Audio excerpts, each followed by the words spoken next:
সরকারি সেবায় দুর্নীতির শিকার ৩১.৬৭% নাগরিক। আর দুর্নীতির শীর্ষ দুই প্রতিষ্ঠান বাংলাদেশ সড়ক পরিবহন কর্তৃপক্ষ বিআরটিএ ও আইনশৃঙ্খলা বাহিনী তথা পুলিশ।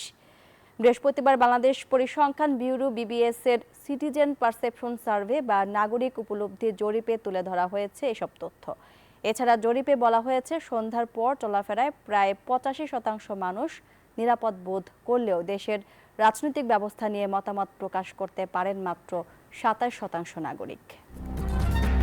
দেশের সরকারি সেবা নিয়ে সাধারণ মানুষ থেকে বিশ্লেষক পর্যায়ে বিভিন্ন সময় উঠে আসে নানা সমালোচনা। পরিসংখ্যান ব্যুরোর নতুন নাগরিক উপলব্ধি জরিপ ২০২৫-এর দুর্নীতি বিষয়ক তথ্যে তারই প্রতিফলন দেখা গেল।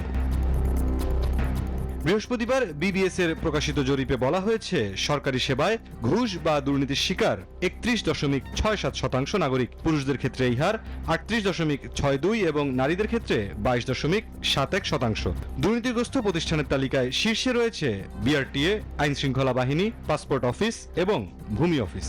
এই খাতগুলি সবচেয়ে বেশি দুর্নীতিগ্রস্ত। আমাদের জরিপও ধারাবাহিকভাবে, যেটা দীর্ঘকাল যাবত এটা পরিচালিত, তারই প্রতিফলন আমরা এখানে দেখছি।